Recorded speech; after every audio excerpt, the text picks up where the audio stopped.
You change your perspective, you change your lens into the situation. Now all of a sudden you can see things you couldn't see before. That can also apply to so many other aspects of your life and decision making. What am I doing that's a waste of time? Yeah. What would I cancel? Which projects would I take off my plate?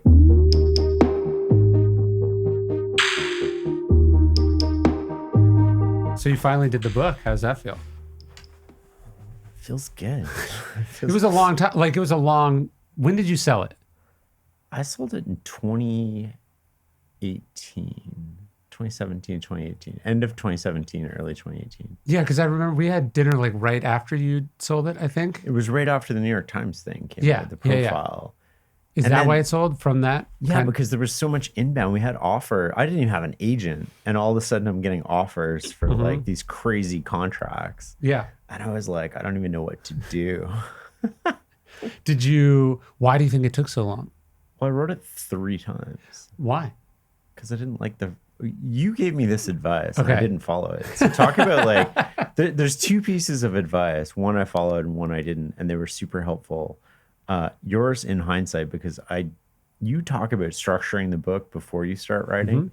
I didn't do that. Okay. And so the process of writing it twice was like a little bit of hubris on my part, I think. And thinking that the way that I had written before would lend itself to what I was doing, and it wouldn't. Yep. And so the 3rd time, the first time I was like, whatever. And then, okay, this sucks. 2nd time I was like stubborn about it. 3rd time I like laid it out. And I was like, oh, Ryan was right this whole time. I'm not going to tell him, but yeah.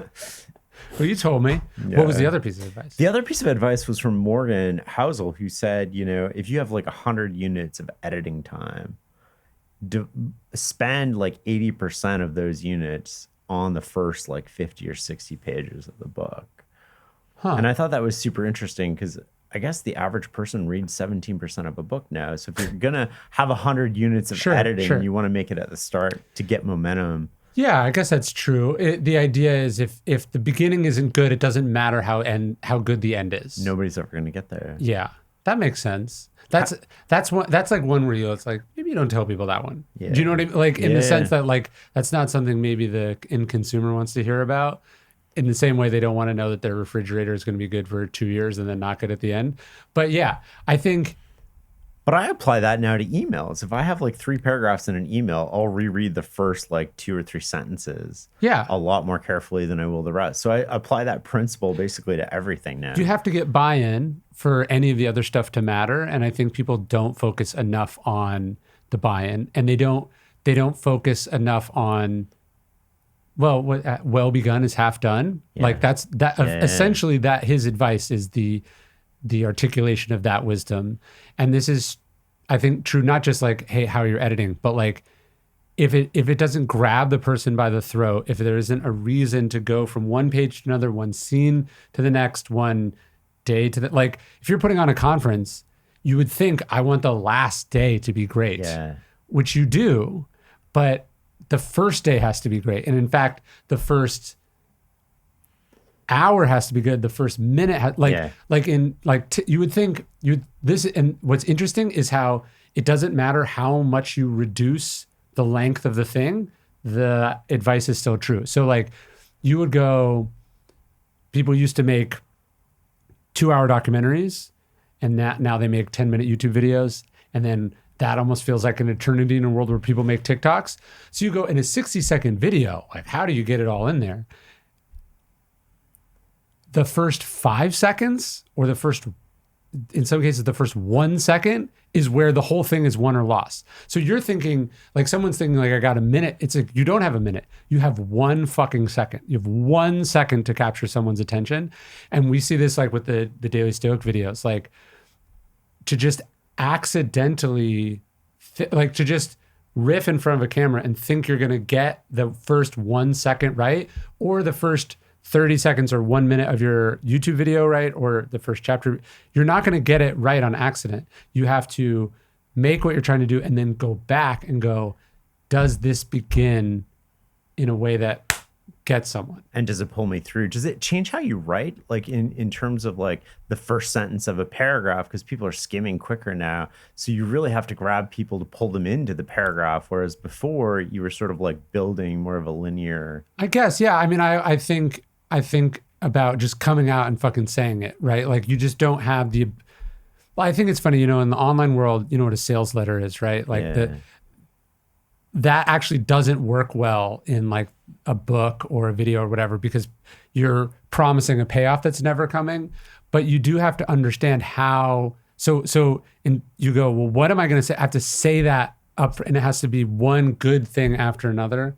And that's mostly why I write in stories, is that stories by definition are taking you from one point to another, where it's much it's much easier to be interested in a story than it is to be in exposition, because in exposition, your voice, your tone, your point has to do all the heavy lifting. Yeah. In a story, the characters, the curiosity gap, all of those things are working to your advantage, if that makes sense. Totally. How do you reconcile, like, just keep the point, don't be overly verbose, with you have a 70,000 word contract or 80,000 word contract? Or I think people think it would be hard to do that. Almost always it's the opposite.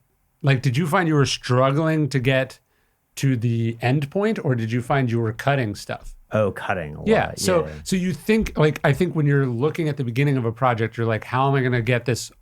How am I going to get there? And in fact, once you start out, once you've actually outlined what you're trying to do and you get it all down, it's much more a matter of, okay, what's essential here? What am I eliminating? What am I cutting? What am I refining? As opposed to like, how do I pad this to get to the end? Well, I think I started, the original draft was over 100,000. We got it down to 60 something. I really wanted to get it down to 50 something. So you cut 40,000 words and then you cut the other 60,000? Yeah. Like it's so weird when you think about like what you're starting with and then chiseling down to like, where do people get lost? Where do they not want to read? Where isn't the point clear? Oh, you're making the same point later on in the book. You can get rid of that. So you were asking me earlier, I made this decision. So I was supposed to when I sold the Four Virtues series in the fall of 2019, it was going to be 4 books in 4 years. I guess the first one was going to come out in 21. So I maybe had a little more, I'm trying to think of how that went, because I guess Lives came out first. But the idea was going to be 4 consecutive falls, 4 books about the Stoic virtues. And so I did Courage. I started writing it in the summer of 2020. It came out in the fall of 21. In the summer of 21, I started the Discipline book, which came out in the fall of 22. And then I started in the summer of 22, I started the Justice book, which was supposed to come out in the fall of 23. But sometime around maybe January of this year, I called my agent and I said, I have some ideas for some other books, which I'd like to do. And the publisher was interested in them. And I said, I'll sell them. Once we come to a deal, I'll sell them. But the other condition is that this project is going to get a year. I was like, if I'm going to be basically booked up for this whole period, I need at least 1 year off. So it ultimately is going to be about 18 months, like, because it was starting in January. I moved it to the following, right? Yeah.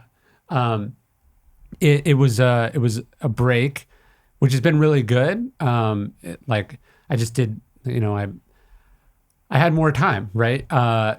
Just generally not writing. So I just did a lot more family stuff and like took some trips. We did stuff that was great. But then actually the process of like refining and sort of simmering it down, I got basically a year to do instead of 4 months to do. And so I probably cut maybe 10,000 words out of an approved manuscript. Like the book was done and ready to go into production, more or less, hadn't been copy edited. But then, so to take 10,000 words out of that but I was able to do it. It's a huge chunk. Yeah. I mean, it's 1/7 of the book, right? Yeah. Or 1/8 of the book I cut. And so ironically, you cut the 10 and then I probably added 7,500 back in of different other stuff that just I wouldn't have done without the time. But it was just the decision to take more time and to not be rushed and to create space was a big sort of lifestyle decision that ended up making the final product, I think, much better, which after we're done, I have to go up and do a couple more tweaks, and then it's going in. Did it change your process, or did it just change the amount of time? I'm thinking of like Parkinson's law, right? Where you're editing just to fill the time versus like, well, when Lincoln wrote the Emancipation Proclamation, he wrote it and then he was like, this will come out in January. And he's supposedly fiddled and adjusted with it on a fairly regular basis. It wasn't this like on his desk working on it every day thing, but a word change here or there, a sentence that needs to be added, a way of explaining it. It's just kind of letting it age in a way that's positive. So yeah, I mean, let's say I'd done that 18-month process in 4 months. Would I have gotten 80% of it done? Probably. Yeah. And would it have been easier in some sense? Yes. But I wanted it spread out over 18 months because it was easier over 18. Like I wanted to mostly I was not thinking about this book, but I was thinking about pushing out the start date of the next one. I just wanted space. And Discipline came out of the gate much stronger than maybe anyone thought. And so there was also some idea of like, why don't we just let it do its thing instead of stepping on it with another one? Yeah. So there's like a bunch of reasons for it, but like I'm trying to do things a bit more slowly now. But yeah, I think there's a tension. Like, I mean, so that was what, five years you did this? Well, COVID in there too. I didn't do much during COVID. But I was going to ask, it took 5 years, but how much of that do you feel like you were working? So the process probably could have been compressed. The last copy of the book was like 6 months of writing. Okay. Yeah. So it was one of those things. There's that Lincoln quote, which probably isn't true, where he's like, if I have to chop down a tree, I'll spend 3 hours sharpening the axe. Do you think that's what it was, or do you think like you would just do it differently next time? You would have. I would do the process differently. So I have 2 other ideas for books, and I'm like, before I do anything with them, I'm like much more conscious of like, what would the structure of that book look like? What resources do I need at hand to make the writing process a lot easier?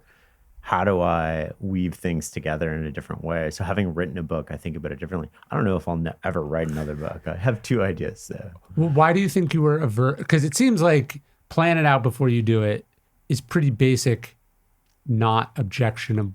I didn't say I was like this. But why didn't you want to do it?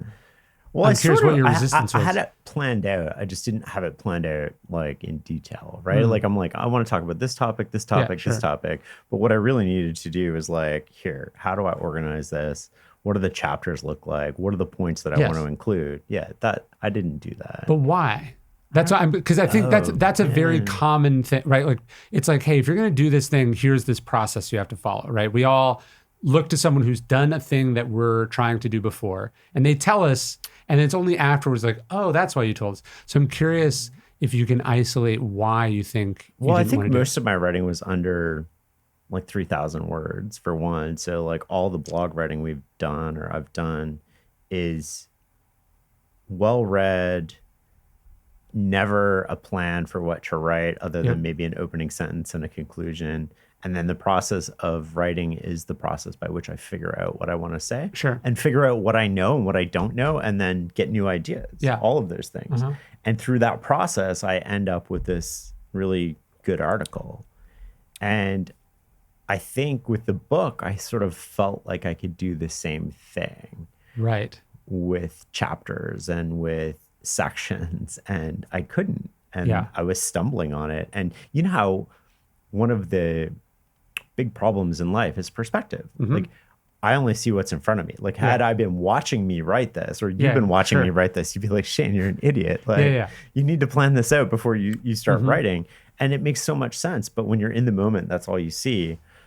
It's hard to get out of that. And the second time was pure stubbornness. Like I sort of knew I should have been doing it, but I was like, no, this is how I've always written. Every day I send out one Stoic inspired email to hundreds of thousands of people all over the world. If you want more Stoic wisdom in your inbox, you can sign up at dailystoic.com/email. It's totally free. You can unsubscribe at any time. We'd love to have you. dailystoic.com/email.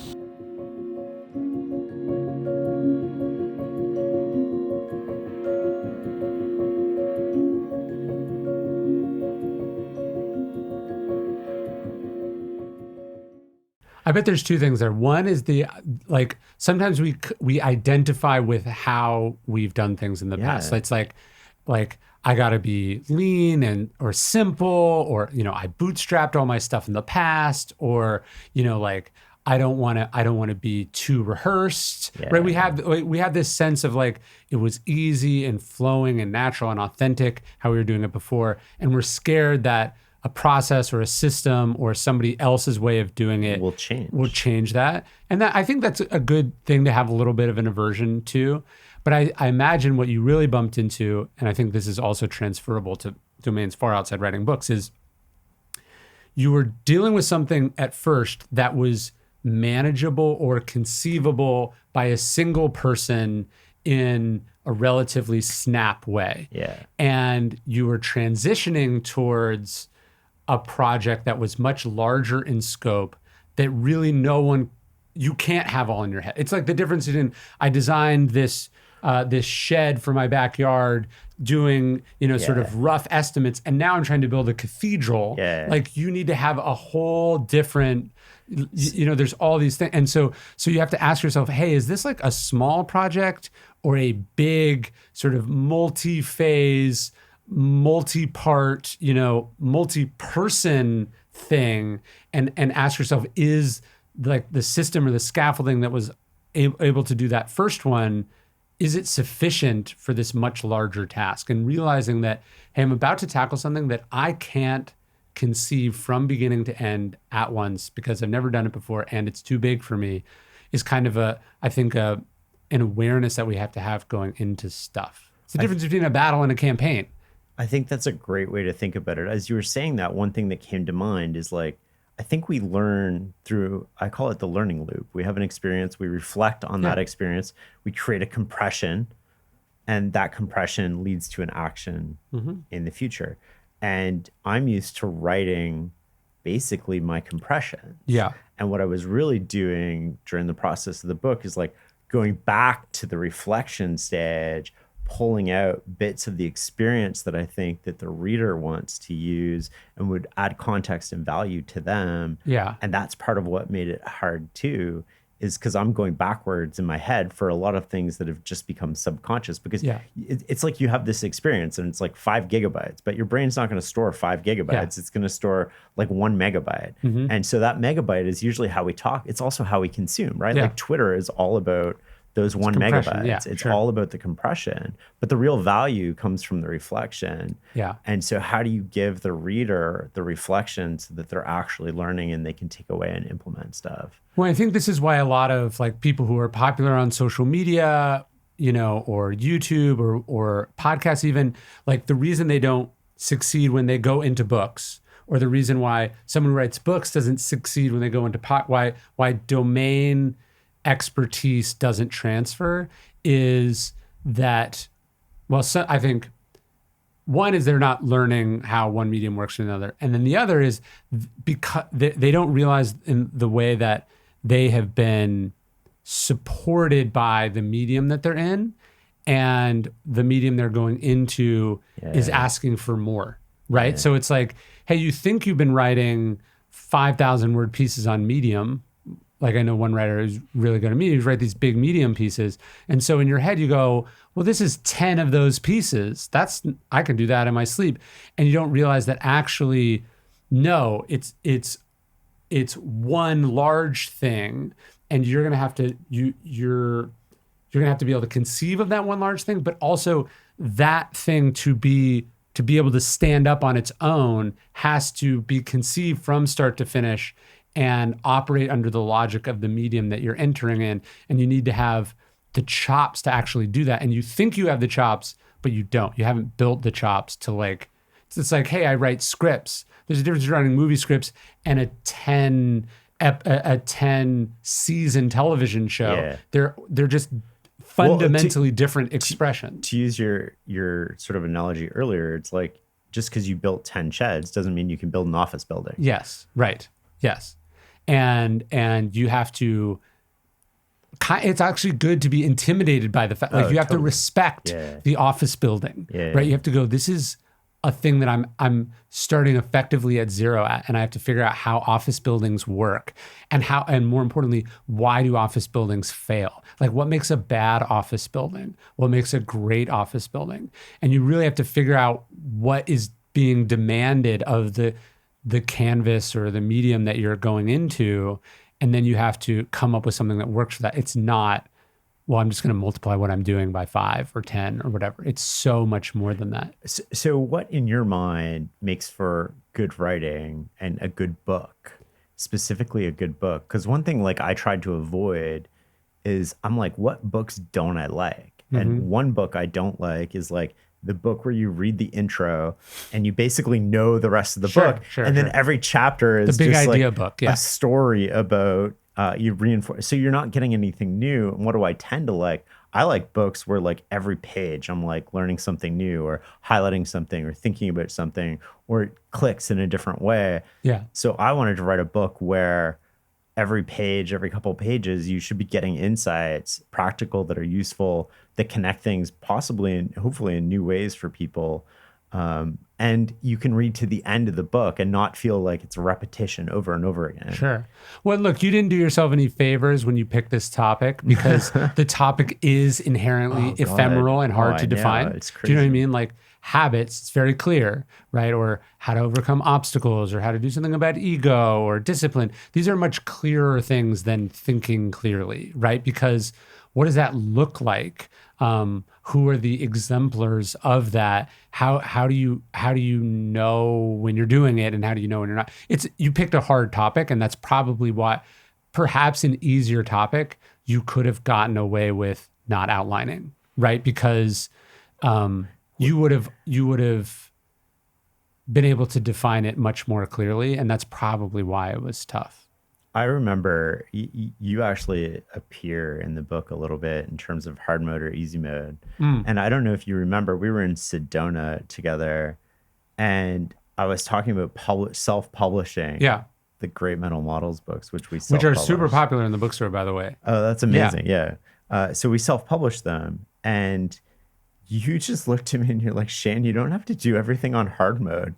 He's like, you're literally, you're being a publisher, right? You're creating content, you're designing it, you're going out to designers, you're getting custom images, you got a layout team, you got a printer, you got to ship them, you got to store them, you got to feed them through this beast, you got to maintain inventory, you got to put up all this money. And you just looked at me and you just shook your head and you're like, you don't have to do this on hard mode. Yeah, that's funny. Although, and then I think I remember shortly after that conversation, I was like, by the way, I have this idea for a bookstore. And you were like, gave me the exact same advice, which is like, don't do it. It's going to be really hard and not worth it. Which I'm glad that I actually didn't listen to. But yeah, I think sometimes you're doing, like, it's important. I think people realize, like, you don't really get to pick what you are called to do. Yeah. And sometimes you're called to do a really straightforward down the middle thing, and sometimes you're not. And having some clarity about that is actually really important, because, sometimes you're picking voluntary hardships that actually you don't need to do. Like the difference between, let's say, self-publishing and traditionally publishing. Or, just some people are very picky and finicky, and they get tied up in like details that are not moving the needle, but are making things much more difficult than they are. And then other times, what you're excited about, what's meaningful to you, is perhaps the less marketable thing or the less immediately accessible thing. And you're going to get advice from people where they're trying to steer you towards the easier thing. Yeah. And if you don't have clarity with yourself and your motives about why you're doing it, that advice can be hard to resist. And weirdly, you'll end up really fucking yourself and the project by like kind of trying to do both at the same time. Yeah. Because like it's just a problem. So you have to know, like, this is why I think outlining is important, and clarity and meditating on this stuff is so important, because you got to go, here's what I'm trying to do. Here's why I'm trying to do it. Here's what it's supposed to look like. So then when someone comes along and says, well, what if you did this for this reason? You can know, does that get me closer or further away from what I'm trying to do? Yeah. Like, how do you integrate feedback? Actually, the wrong question. That's kind of the wrong question. You first have to know what you're trying to do, so then you can know what feedback to listen to and what feedback to ignore. Well, I think there's value to doing the hard thing, right? Like there's value to sort Sometimes. of like diving into these subjects if you want to learn about them. Yeah. And you want to learn about them at depth. Like you Yeah. can only learn so much from other people. You have to like get your hands dirty and struggle with things. And, Sure. As long as you're willing to take on that battle, then there's a lot of learning in that. Like you've probably learned a ton about operating a bookstore. Yes. Yeah. Yeah. And it's probably made you a better writer. It's made me a more disciplined writer. It's taught me a lot. Yeah, for sure. And also though, it was like, I was trying, like for the same amount of work that went into starting, funding, whatever, I could have just started a company that probably would have the potential for exponential returns of some kind. But I wasn't interested in doing that. Yeah, like you weren't doing it for financial reasons. Yes. Yeah. So when you know what you're trying to do, and more importantly, why you're trying to do it and where it fits into your life, then you can know whether that advice is good or not, I think. Yeah, totally. But you have to like dive in and do the thing to really figure it out too. Like you have these ideas about how things work. And, you know, I had ideas about publishing and then I created a publishing company. And, you know, I've really got to know publishing quite a bit. Yes. And it's helped me in other areas of life too. Sure. But I don't know if I would do it again. Self-publish them or write a book again? Oh, self-publish. Yes.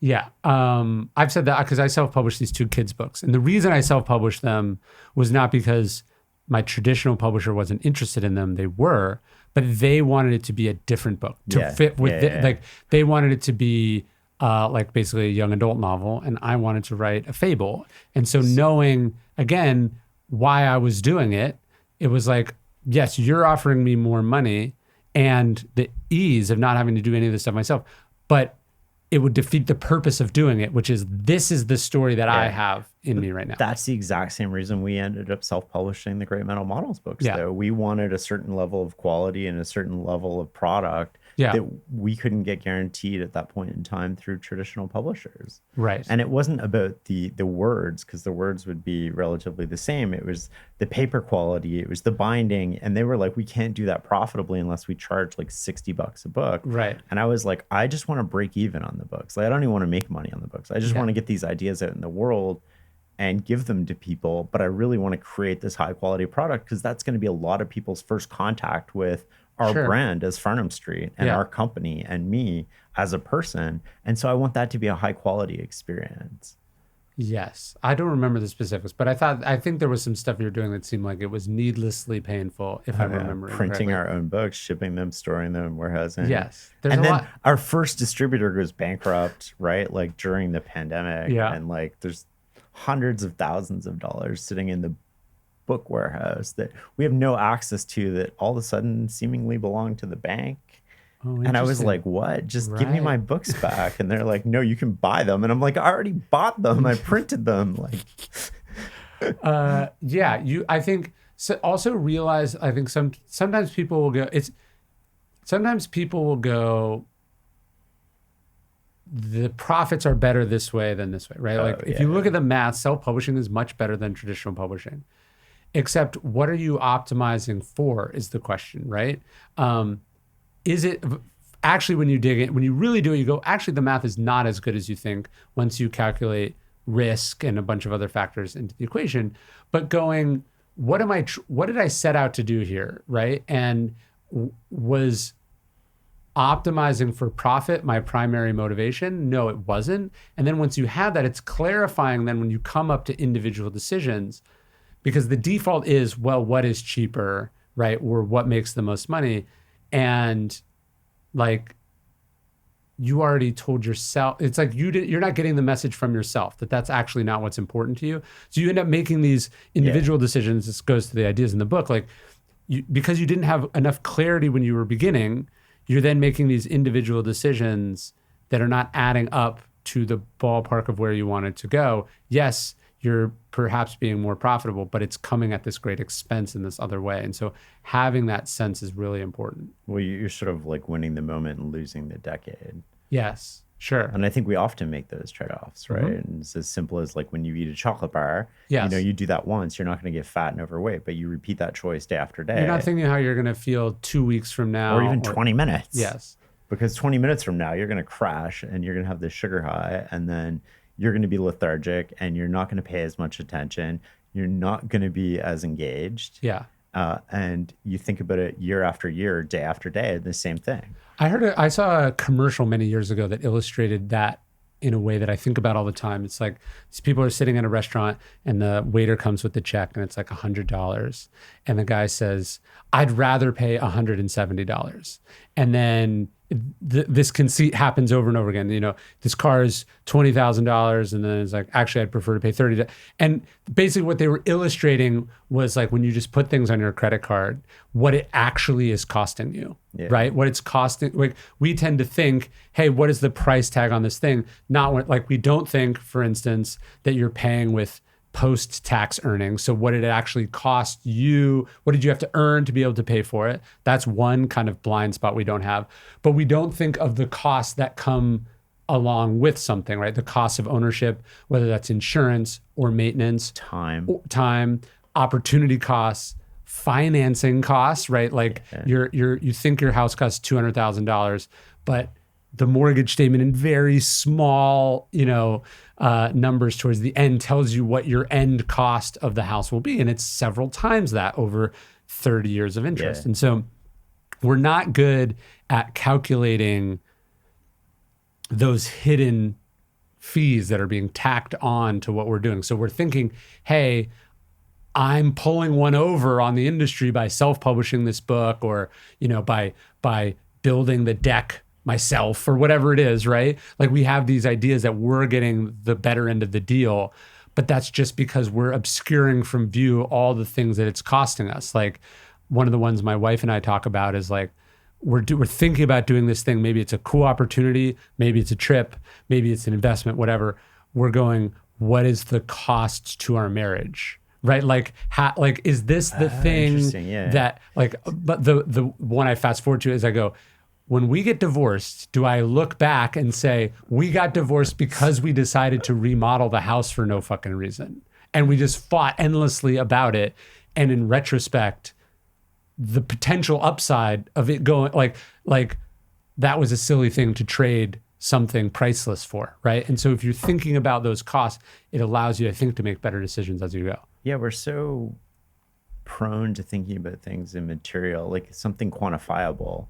But a large part of the cost of things isn't necessarily quantifiable. It's the stress on your marriage, to talk about that, right? The time commitment. Well, you don't know how many hours you're going to be involved with architects and designers. You're going to have to leave the store and go deal with something and an issue. And we just tend to think, oh, it's going to cost X dollars. Yeah. And I'll tack on 30% because contractors are usually off. And then I have a ballpark of like the cost. But like you said, we're not thinking through the invisible sort of costs. Opportunity costs, time, all these things that... Because when you look at people and they've ended up somewhere they don't want to be, right? They can usually, and we have to be careful about stories, but they can usually tell themselves a story where they trace back a seemingly small decision. Like, why are you very out of shape? Well, I took on this new job and I just started working a ton and I was getting stressed, and so it's like they made this decision to accept a raise and a promotion that was a 5% increase in income and maybe 5% increase in status or whatever, that came at a 40% cost to their health, right? Yeah. And so you like the ability to sort of think about how this is going to translate in a larger way across your life in all the different ways that you measure yourself is, to me, the kind of the definition of wisdom, the ability to go, if I do this, what are the downstream consequences of this decision? And we and people are extremely bad at that. One way to look at that is imagine your life being a mosaic. And the most important parts are, like health, community, your relationship, work, all of these things. And you pick your own parts, right? Yeah. But you put them in this sort of, and they take on different shapes and sizes. Yeah. And so you can think through the impact of one choice on the different sizes of the other parts of it. Mm-hmm. Whereas like releasing a book, I went to the kids, it was like, hey, it's going to be really busy for 3 months. Yeah. Like work is going to be a bigger piece of this mosaic. Sure. And then we're going to shrink it back down to where it was before. Right. And that's natural and normal. And sometimes that happens. And sometimes like you're going to be the biggest part of this puzzle. Well, they're always technically the biggest part, but Sure. like, you know, sometimes we're going to be doing things that are like more intense. We're going to go away for vacation. Well, that's me and you two together, three of us. Well, that's going to be a huge piece, and work is going to be a smaller piece during that time. Sure. And so it helps me to think through some of the impacts on various parts, because I can't change the size of the box. Yeah. I can only change the size of the pieces, and you can't ever let them go to zero. Yeah. So health, community, sort of relationships with your partner, your kids, your family, work, like all of these things need to integrate to create your life. But let's go back to this mosaic thing, because it's actually a good, I think, analogy for doing a book. Let's say you were doing a mosaic of a snake or, you know, two gladiators fighting, some like ancient Roman mosaic. You would never, like, if someone's like, Shane, what are you working on? You'd be like, I'm making a mosaic. And they're like, they would know, because it would need to be sketched out. Like, you would never just be like, I'm making it as I go, because there's all these tiny, like, it's tiny pieces of glass that cumulatively thousands, hundreds of thousands of them would go into just an arm or a sword or an animal, right? And so you have to have the whole thing drawn out, and then you're knowing where each one is going, right? Or else you're going to put something here that makes it impossible for that thing to go there. And so that ability to conceive of the whole, and this is true for projects, but also for life. Like, if you don't have a good sense of what you want your life to look at like, then you're not able to evaluate decisions properly, which is, hey, we'd like you to come, you know, take this important position in Washington, or, hey, this company is offering this big contract, you know, or if you don't have a sense of where everything you're doing fits into a large whole of what you want your life to be and what's actually important to you, you're just going to be like, well, this thing is offering more money than that thing, or this thing seems cool, or this is the only offer that I've gotten recently.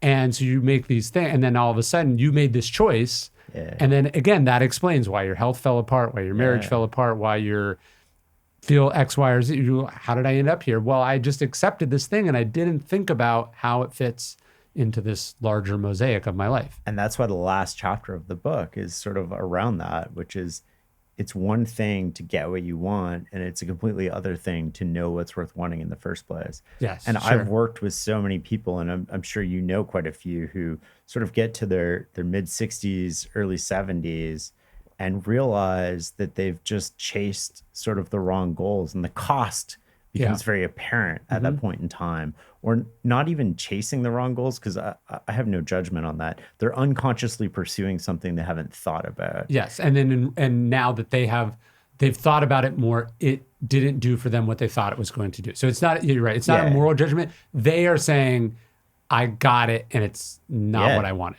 Or I got it in a way that was mutually exclusive from meaning. So I still wanted to pursue the same goal, but the way that I went about pursuing that goal, like if you think of a prototypical, you know, CEO who comes up in a sharp elbows environment, the way that I accomplished, and I worked with somebody like this who basically went from everybody wanted to play golf with him to quitting to nobody wanted to talk to him, because the way that he accomplished all these things was mutually exclusive from meaningful relationships with other people. Right. And all of his relationships were transactional, and he didn't realize that until he quit. And then nobody's returning his phone call anymore, and nobody's, and then it sort of dawned on him slowly that, like, the way that I wanted to be CEO, that doesn't change. He was conscious about that, but the way that he accomplished that goal was not the way that he would have pursued it had he had a redo. The way he purchased the thing was more expensive in retrospect than it seemed at the time.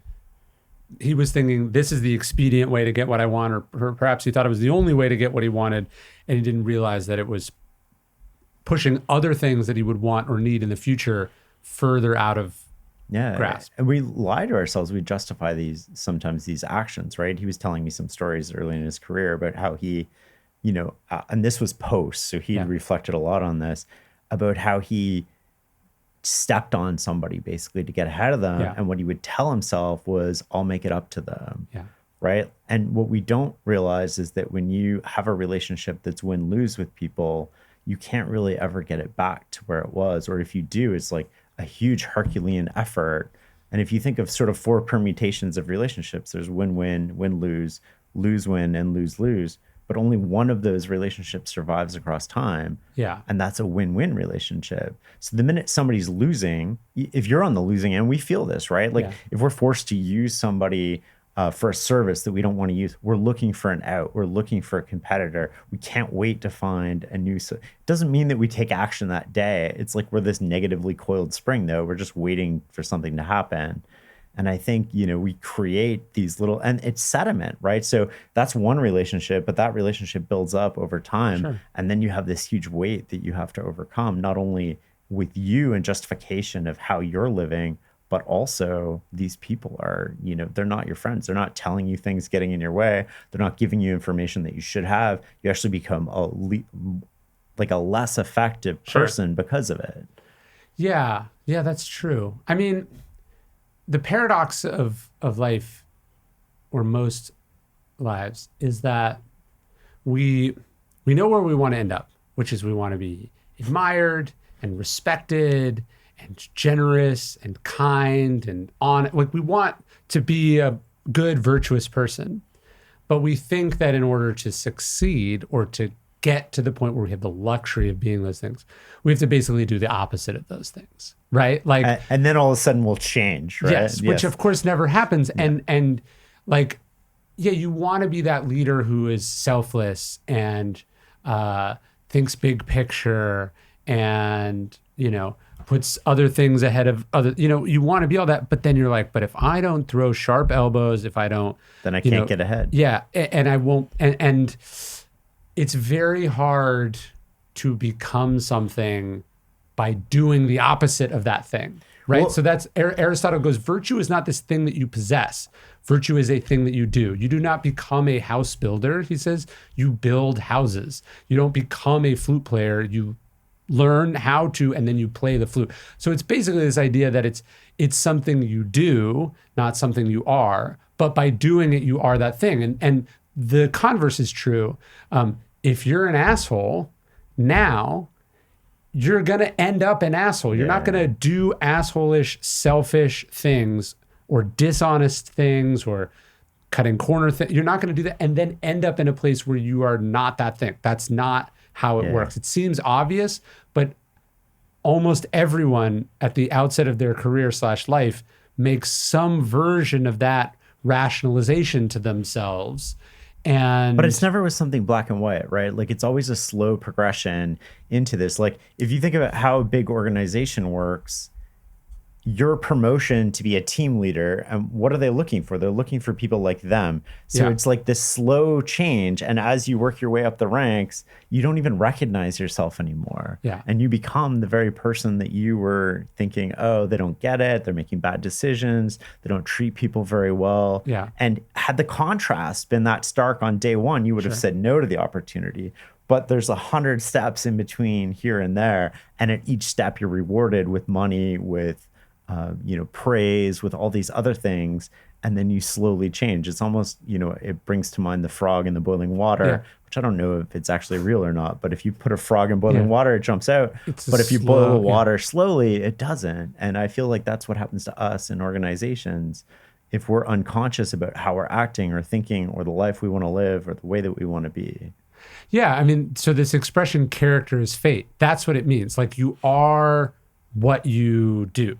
So if you do dishonest things, you're going to end up a dishonest person, right? That's what that idea means. Like the sort of character traits or the values that you set for yourself are deterministic in the sense that they determine the individual decisions you make, which determine the cumulative impact of where you end up. So like it's funny how as a society, we are always surprised, right? We go like, why isn't this CEO, like wildly innovative or take big risks? Well, how do you think they worked for 20 years at this company before they got promoted? You think they were taking wild, huge, risky swings and that's what got them promoted? No, they were going along with the way things are. This is what politicians do. The process of working your way through the system is also working on you, right? So you're doing what you think you need to do to survive, but actually what you're doing is remaking yourself in the image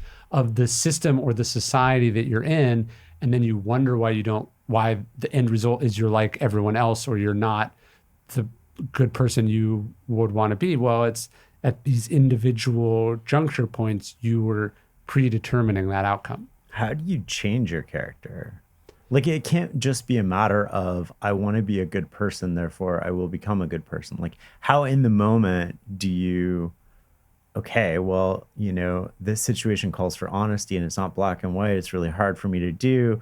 How do I make sure, like, how do I go about doing that? How do I teach that to my kids? I mean, yeah, it's a tricky thing, because when we go characters fate, it's very obvious we see this in other people. Like, Kyrie Irving is not going to change, right? Like, the idea that it's going to work out at the next team, it's not. But it would be sad if we saw that about ourselves, right? And we have to accept that. It's like this weird kind of paradox of like, other people are what they are. You got to accept that, and you're going to fool yourself if you think they're going to be different. And then you can't give up on yourself and your ability to change. And I feel like I went through a change, like my 20s were mostly about me, mostly about succeeding. And I found myself in environments where I did things that in retrospect, I'm like, why was that an environment that I was trying to succeed in? Why was I willing to do that? Why was I not acting with sort of virtues or values that I now hold to be important, or that I would like my children to Why didn't I have the wisdom of my 30-year-old self in my 20s? But I think a big part of that was, one, it's knowledge, like you don't know. But two, it, like James Clear talks about this with the habits, like you have to decide to be someone who eats well or runs or works out. This has to be a conscious identity shift that you make first. And then you have to make individual decisions that reinforce that identity. So like, you want to be the leader who makes hard, right decisions, right? Like the expensive but moral choices, right? That we want to see other CEOs or leaders do and they don't. Well, the idea that you're going to be faced with this one singular big decision where your life or your career or your future's on the line and you choose the hard, right thing, that's incredibly naive. That's not how it goes. You have to build the muscle of making those individual decisions as you go. Like if you want to be the leader that says, we're pulling out of Russia because we don't want to be complicit in what's happening. It's very hard if you're the company that's been making, bottom line shareholder value, profit only decisions up until this point. And then now you are the head of a $6 billion company and you're supposed to light 50% of the business on fire. You haven't built the strength to do that. We're seeing that with a lot of university presidents and anti-Semitic behavior right now. Mm-hmm. And the lack of calling it out is... You haven't been in these individual culture hot button issues. You were like, I'll give this side what they want. Over here, you're like, I'll give this side. I don't want to be involved.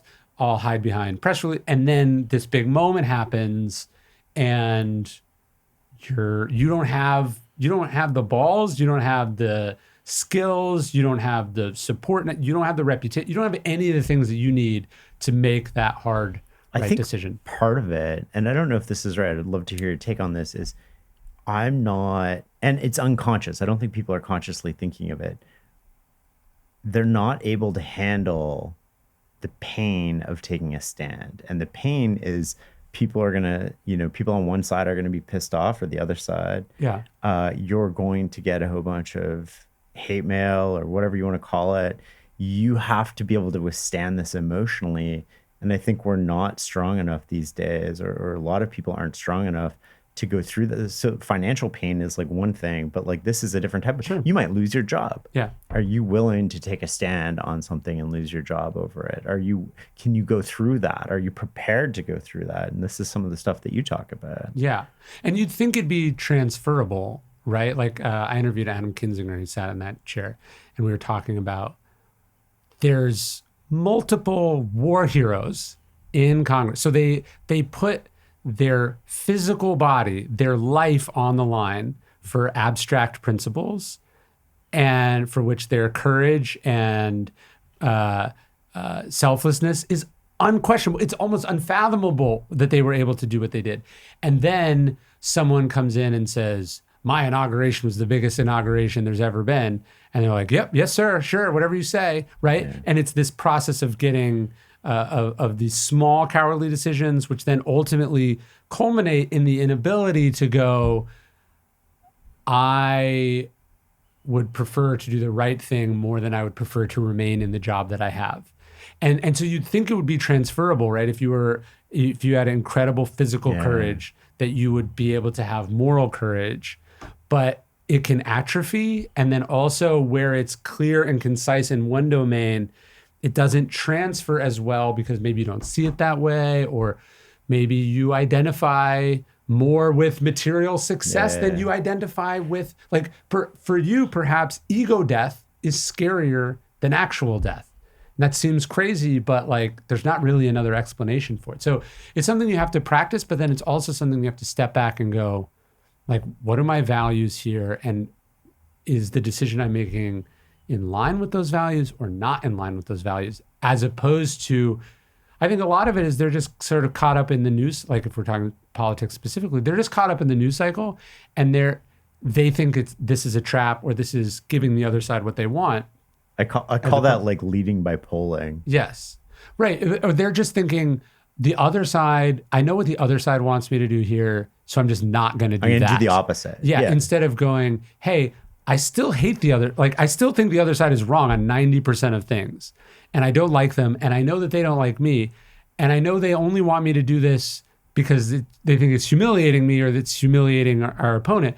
But like, I'm doing it not for those reasons. I'm doing it because the other thing is unthinkably wrong or unjustifiable. So I don't know if you'd ever get to the, like, even the primary race if you took that stance, but imagine somebody in power doing that and being like, no, like, I mean, that idea is a better idea than what we had. We're just going to do that. What do you think would happen? Well, great politicians do that, right? Like, but do you think they'd ever even get to that point to become a great politician? It's true, now? right? To be that is the process, right? The process of running for first the party system obviously incentivizes, but this. Oh, these are the positions I'm supposed to have. Sure, I'll have those if that's what it gets me elected. Right. Then when you're elected, you're supposed to suddenly be like, but I'm swapping those in for these. Like, it's not how it works, right? And so it's tough. It's really tough.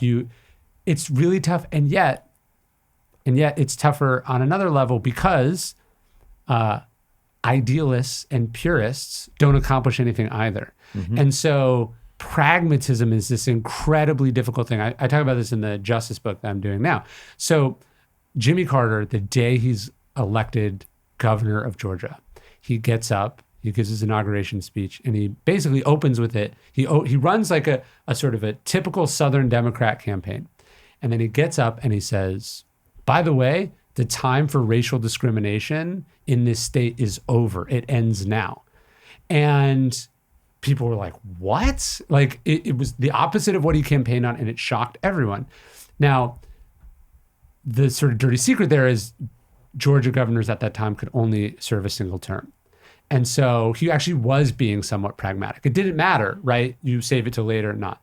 Then Carter wins the presidency in a sort of surprise moment. Literally the first meeting that Carter has after he's elected, it's like 3:35, the day of his inauguration, is with a disabled veteran from Vietnam he asked to be the head of his Veterans Affairs Division, and says, I want you to work on a memo, which is a blanket pardon for anyone who evaded serving in Vietnam.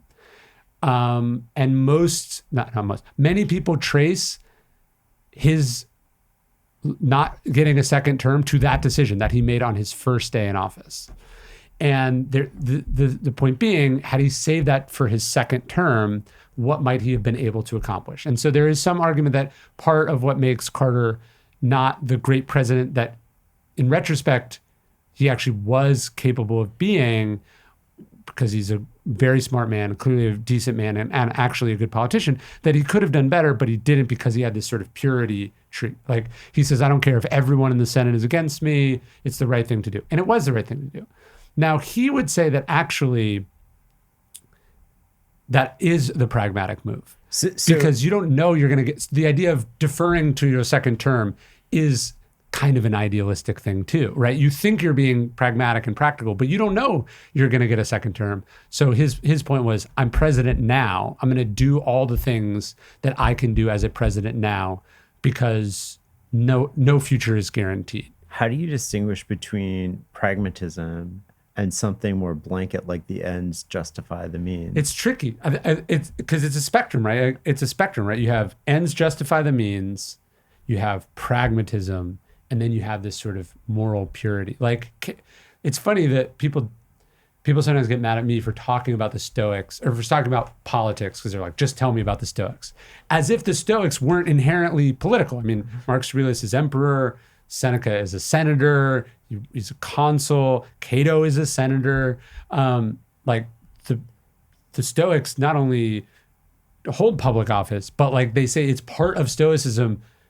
Seneca says, you should only not be involved in politics if something prevents you. He's like, a Stoic has to be involved. So the Stoics were inherently political, but it's interesting. Cato, the purest and the sort of most moral of the Stoics, is probably the worst politically. Like he's so... But that makes sense. He's so conservative in the lowercase c sense of it, like things should be the way they've always been, that his inability to compromise with Caesar, which there's a difference between compromising and collaborating, his inability to understand that Caesar represents a force and a constituency and also has certain intentions, that his inability to adjust and to anticipate and sort of jujitsu that energy ultimately empowers Caesar to do what he did. There's this famous scene where Pompey returns from, basically becoming Pompey the Great. He's the great conqueror. And he comes back to Rome and he's going to enter politics. And someone says, like, Cato is the greatest man in Rome. You should ally with Cato. And so Pompey proposes a marriage alliance, that he would marry like Cato's niece or daughter, something like this. We don't know the specifics. But, and Cato's family's like, this is an amazing idea. We like the women, just so we're not talking about consent here, they're into the idea. And Cato says, I will not be acquired through my female relatives. He turns down the alliance. So what does Pompey do? He allies with Caesar instead. And Plutarch goes, the irony here is that because of Cato's purity, he brings about the one thing that he didn't want to happen, believed was the worst thing that could happen. Right. He drives his potential ally into the arms of his opponent. And so that is the problem with politics, with justice, with life. Like, it's one thing to be pure and idealistic and clear about your sense of right and wrong. Then you have to understand that you live in reality. Caesar tries to... messy. Yeah, Cicero goes, Cato, you don't live in Plato's Republic. He says you live in the dregs of Romulus. And that inability to go, how can I pragmatically and realistically get the most of what I'm trying to do, as opposed to I want everything that I want or nothing, is a really... a masterful skill that not enough good people have. But I guess it still sort of like begs the question, at what point is it pragmatism towards a better end? And what point is it I'm justifying the means? Well, you flash forward a generation and Seneca is in exile and has been driven out of power. He's in the middle of nowhere. He's miserable. And he gets this offer to come back to Rome if he tutors this young prince. And so he says, yes, of course. And that young prince is a promising boy named Nero. And at first, he thinks, this is my chance to influence this guy to become a great leader. But it becomes increasingly clear with time that Nero is not remotely qualified or well suited to wear the purple, to be the emperor. He's insane, and he's an egomaniac, and he's delusional, and he's bad and evil. He's all these things. And so we can imagine Seneca perhaps even thinking of the example of Cato and going, look, if I leave, someone worse will do it. Like this isn't, I don't live in Plato's Republic. I live in Rome. And he tells himself, I'm the adult in the room. I'm making it less bad. But at what point does this supervision or this constraint become a form of complicity? Yeah. And I would argue right around the time that Nero tries to kill his own mother. You know, like there were these bright line moments that Seneca ignores. But you don't see those bright, and like I'm just mapping this to Sure. real life, right? Like if he walks in and on day one, Nero like tries to kill his mother, he's like, I'm out. Yes. But because he's involved, because he's invested, and every day he's investing in this, he's got more at stake too, right? Like he wants a different It's death outcome. by 1,000 cuts, right? No, you think they're going to come to you with an envelope full of money and say, I want you to do a 180 on all your beliefs for this exchange of goods or services or whatever. Or, hey, if you do X, I will make you Y, right? We even think of this now. We go, this politician's a foreign agent, or they've been, and there are examples where someone's corruption is so blatant and clear, but that's more the exception. It's much more like, now I'm in the in group and I don't want to not be in the in group. Yeah. I don't want to lose what I have. Yeah. Or it's even more insidious, which is, Seneca is probably telling himself with Nero that like the person who comes after me will be worse. And he's not wrong. Yeah. Like the person who comes after him probably will be worse. Yeah. And so it really is this tricky decision of like, where is that line? How long can one go? And it becomes very unclear. You have to be willing to take a stand, I guess, with yourself, and not, even if you're doing the right things, nobody's going to clap for you. Yes. And nobody's going to give you, and nobody's even going to understand. You understand it because you're involved in the situation and you see it differently, but nobody else is going to understand it because they don't have the full picture, and they have the stories that come out about you and all of this stuff. And so you have to be strong enough to just do it. When the way we deceive ourselves is like, you're giving yourself credit for how much worse you could be or what you could get away with. You're like, look at the other people around me. They're lining their pockets. They're going along with everything. They're proposing horrible ideas. Yeah. And so you're seeing that. What you're not seeing is what the outside world is seeing, which is, how are you in this room at all? Yeah. Right? Like, why are you there? Oh, you must be guilty too. yes. And that like you should have left a long time ago. Right. And that is the we tricky see this part. a lot with online stuff today, right? Like people they make snap judgments about a situation that they have a very specific lens into, and they think that what they see is all there is to see. We don't understand the nuances of all of the stuff going on. And the flip side of that is a lot of time when the nuances come out, you're like, oh my God, it's worse than I thought, right? Well, the Upton Sinclair line is, it's very hard to get someone to understand something with their salary depends on them not understanding. Yeah. But I would say it's even harder to get someone to understand something that their identity depends on them not understanding. So like to go, hey, I'm going to have to resign this position, or I'm going to have to leave this political party or this religion or this class that I've been a part of and that I have a sense of myself tied up in. That's an extreme, that in a weird way, that can be scarier than, I'm going to go do this thing and I could be killed.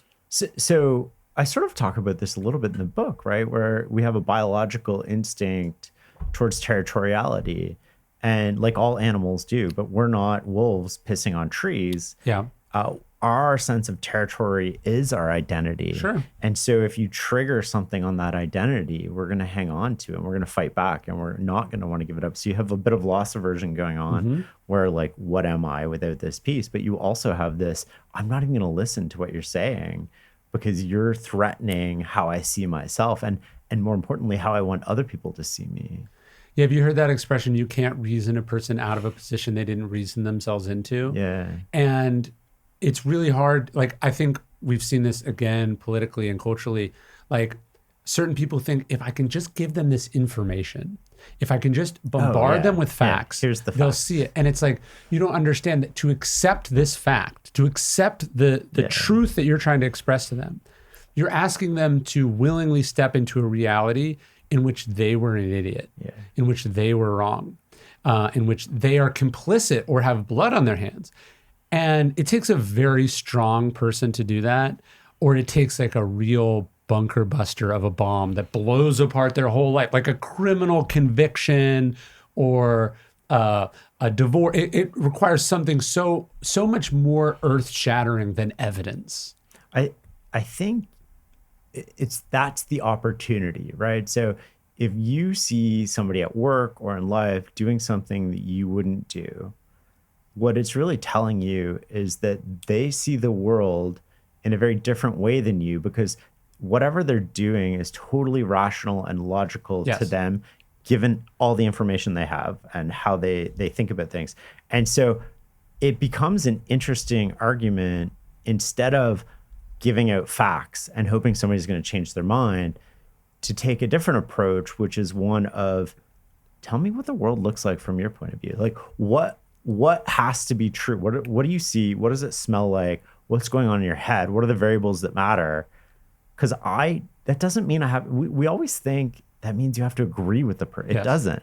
You don't have to make a judgment about right or wrong, but step into that person for a second and try to see everything they're seeing. And I guarantee you their actions are completely logical based on how they're thinking about it. I mean, this is Socrates' idea. He says, nobody is wrong on purpose, right? Like they think that they're right. And so the Socratic method, I don't think we give it enough credit as an invention, as a way of, like, we see it as like something kind of interesting or unique, but we don't see it as like a workaround against a very timeless human problem, which is most people have assumptions that make sense to them and then viewpoints based on those assumptions. And what Socrates is doing literally in Athens, and what we now call the Socratic method, is not going around saying, you're wrong, you're wrong, you're wrong, I'm right. In fact, he doesn't usually even say what he thinks. He's asking questions, and he's asking incisive enough questions that they tend to slowly provoke the other person, his interlocutor, with the understanding that there's a contradiction or there's a faulty assumption in there. And they go, oh, okay. And that's what ultimately creates the shift, or it doesn't. And and Socrates himself now has clarity because he asked the question. But yeah, understanding that this person is in a self-contained universe where the logic makes sense and it all checks out. They're not like, yes, I saw all the facts and I am choosing to persist in error. They're saying, no, the error is in your facts. And because of that, I think X. Yeah. I mean, but just giving people facts isn't it almost, I've never actually seen somebody change their mind, but like here's more facts. Like if you've dug in your heels on something, what does change people's minds is sort of like the questions, but also like walk me through your understanding, because then you create a relationship where you're actually trying to understand something and you have no hidden agenda to it. And then that opens the door to be, oh, I see this particular thing differently. And that takes us on two very different paths here. And look, great leaders, whether you're talking about Abraham Lincoln or Jesus, what they do is someone thinks X, and then they'll go, you're an idiot. Let me tell you why you're wrong. They go, let me tell you a story. Yeah. And that story is just vague enough that it doesn't feel even like relevant to what's happening, and you don't get it. But you're just thinking about it, and it gives you a different lens on things. And so stories, anecdotes, like we think you have your facts, let me throw other facts. That's the equivalent of one army attacking head on another army, which leads to a kind of trench warfare, which nobody ever wins. Both sides lose in a trench warfare. Maneuver warfare, or great strategic thinkers, find ways to go around. They try to outflank the opponent. They surprise the opponent. They catch the opponent unaware, right? It's all about putting strength against weakness, not strength against strength. And when people are dug in on opinions or their identity is tied up in a viewpoint, you're just setting both of you up to be unhappy by attacking it. Going to stories, why do you think the best story wins? What is it about the power of a story that pulls people along or convinces them? It's a good question. I mean, I think what's nice about a story is a story exists outside us. So it's like, you're saying I want to do X, and I go, let me tell you a story from my life or from history. I'm just going to tell you. I'm putting it on that screen right there, and we're both looking at it. And then you are able to go, I agree with those facts, right? Like that checks out. I took that ride. I agree with that ride. It did. I started here and now I'm here. I get it. And so that's different than me hitting you with information. And I think this is what most books do wrong, right? They're like, let me make this legal argument, but it's not. Nobody remembers it. It's not useful. It's not pragmatic. It doesn't really, it's a good story to read, but it doesn't change behavior. It doesn't change how you see your. It's not even a good story to read. I mean, I like the law is boring. Do you know what I'm saying? This math is boring, right? But when you're telling a story, I think you step outside yourself a little bit and it exists and then you accept it or you don't. Do you know what I mean? Yeah. I don't know. In the book, you're talking about how we are products of our environment or our peers. And you have this quote from Epictetus, which is a great one. He's talking about how if you have a lit piece of coal, if you put an unlit piece of coal next to it, it'll either extinguish the lit piece of coal or be lit by the lit piece of coal. And the idea that we are products of our environment strikes me as a very critical Stoic idea. I think it's Stoic. It's been true pre-Stoic, right? Like, so we are always, our environment influences us in so many different ways. And we tend to think of environment as physical, like the coal piece from Epictetus. But our environment is also our mental environment. Our environment is like who we hang around with. Our environment is so many different things that we don't think about. And so part of the book is, how do we shape our environment to make our desired behaviors our default behaviors? Sure. And you can do that if you think on like one level, it's like, okay, well, if you're prone to coming home and eating a bag of chips, if you create friction, you don't have chips in the house. Well, you can still get chips, but now it's a lot of work to do. Sure. You can do that through that's a physical sort of solution, or, not having your phone while you're doing writing, you leave it in a different spot. Now you've created this physical solution. You can do. If you're friends with people who read a lot, you will read more, right? Yeah. Because you're wanting to participate in what's happening around you, and it becomes normalized. And positive and negative environments can normalize positive and negative attributes in a person.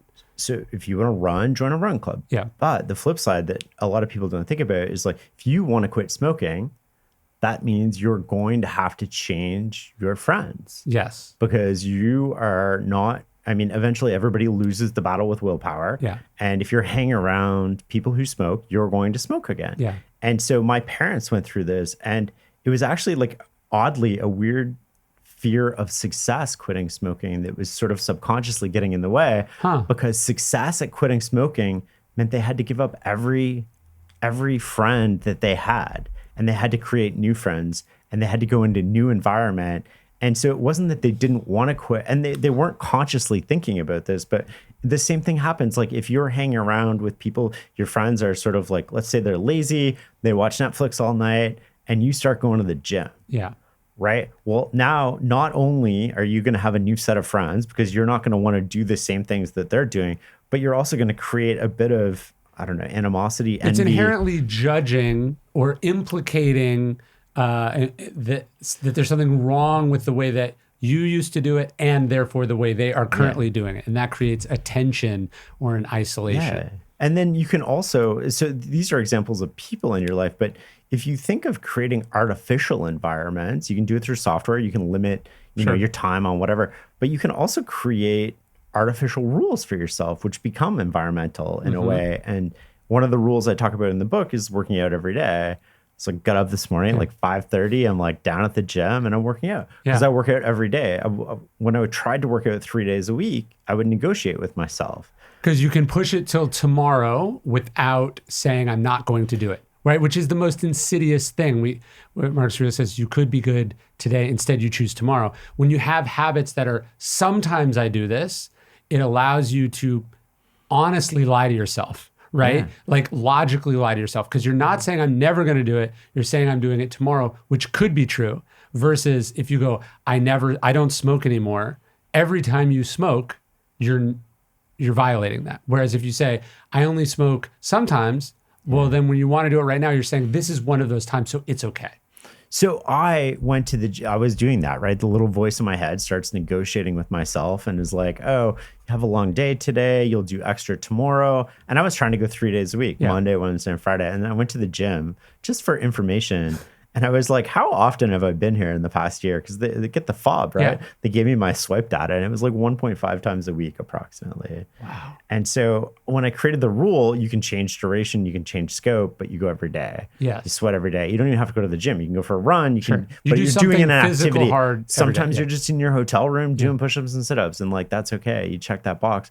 But that's an example of how you can shape your environment. Yes. Using a rule, or an automatic rule in this case, to change your desired behavior to the default behavior. Epictetus's less politically correct encapsulation of the sort of you become like the people you're around line. He says, and I think it's okay because he himself had this.